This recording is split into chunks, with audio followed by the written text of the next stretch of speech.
নিজের প্রতি যদি বিশ্বাস থাকে সেই বিশ্বাস থেকেই একদিন বিন্দু থেকে সিন্ধু তৈরি করতে পারবো। হ্যালো এভরিওয়ান, কেমন আছো সবাই? আশা করি তোমরা সবাই খুব ভালো আছো। তোমাদের ভালোবাসার আশীর্বাদে আমিও কিন্তু খুব ভালো আছি।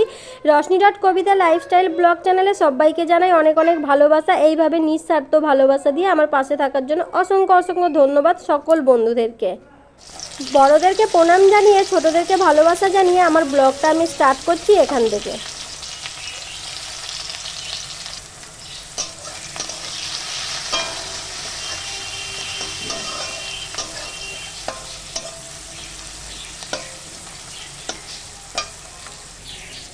এই যে বন্ধুরা, এখানে ডাল সেদ্ধ হয়ে গেছে আর ওই যে পেঁয়াজ ভাজা করে ডালটাকে ফোড়ন দিয়ে নেব।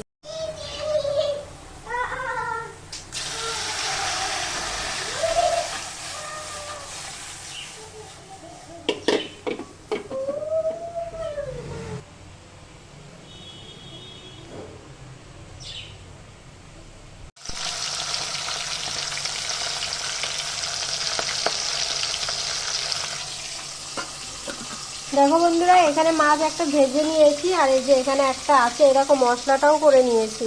মশলাটাও আমার রেডি হয়ে গেছে। চলো মাছটা রান্না করব। সাথে দেখো এতগুলো বাসনও মেজে নিয়েছি। আবার এই যে এতগুলো বাসন পড়ে আছে। বাসন জমানোটাই মানে বিরক্তকর, বাসন মাজা এক গাদা জমে যায়। এর ফাঁকে কিন্তু কাজকর্ম ঝাড়ু টাড়ু মেরে নিয়েছি। মেয়ে কিন্তু খেয়েও নিয়েছে। মেয়ে আর আমি দুজনে খেয়ে এখন এই বাসন কটা ধোবো আর এই মাছটা এখন রান্না করব। রান্না করে একটু বাইরে বেরোবো। যদি সেটা জানো যে কোথায় যাব না যাব, অবশ্যই কিন্তু ভিডিওটা কন্টিনিউ করো। চলো দেখতে থাকো। একটা একটা করে 3টে মাছই কিন্তু আমি ভেজে নিয়েছি। এবার চলো কড়াইতে একটু জিরেটা ফোড়ন দিয়ে দিই, দিয়ে মশলাটা দিয়ে সুন্দরভাবে একটু কষিয়ে নেওয়া যাক।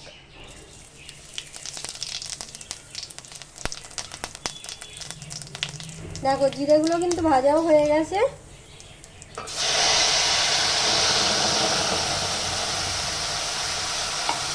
চলো মশলাটা এবার সুন্দরভাবে আমি পুরোটা দিয়ে দিই, কারণ এখানে দেখো অনেকটা মশলা রয়েই গেছে। তারপরে যে টমেটোগুলোও দিয়ে দেবো। দেখো বন্ধুরা, নুনও দিয়ে দিয়েছি, হলুদও দিয়ে দিয়েছি, এই দেখো এই টমেটোও দিয়ে দিয়েছি। এবার চলো মশলাটাকে সুন্দরভাবে কষিয়ে নেওয়া যাক। কষিয়ে নিয়ে তারপরে গরম জল দিয়ে মাছগুলোকে দিয়ে সুন্দরভাবে একটু মাখো মাখো যে হয়ে যাবে তারপরে নামিয়ে দেবো। তো ফাইনাল লুকটা তোমাদেরকে দেখাচ্ছি, ঠিক আছে? অলরেডি তো তোমরা আমার মাছ রান্না করার রেসিপিটা পেয়েই গেছো এর আগের ভিডিওতে, দেখেই নিয়েছো, কদিন আগেই পোস্ট করা হয়ে গেছিলো।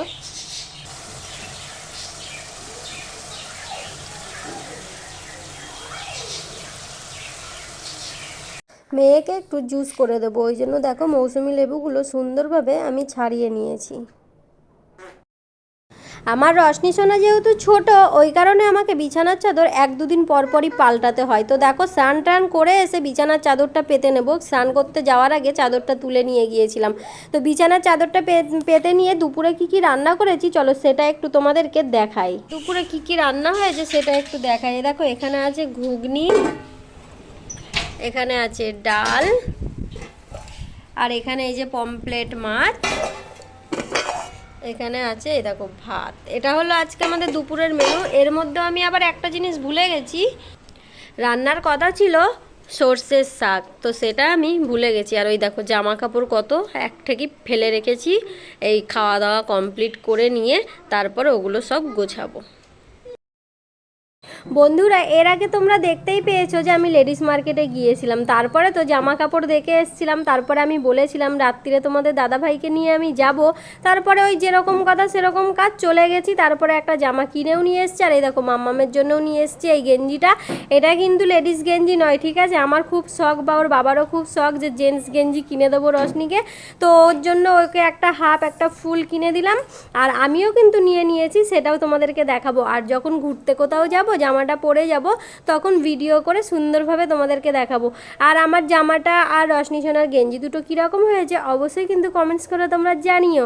আর ভিডিওটা ভালো লাগলে অবশ্যই কিন্তু ভালোবাসা দিয়ে আমার সাথে থেকো, পাশে থেকো। আর এটা কোন জামাটা নিয়েছি তোমাদেরকে আমি থাম্বনেলে দিয়ে দেবো, থাম্বনেল দেখে তো তোমরা বুঝেই যাবে। তো অসংখ্য ধন্যবাদ আমার পাশে এইভাবে ভালোবাসা দিয়ে থাকার জন্য। Thank you.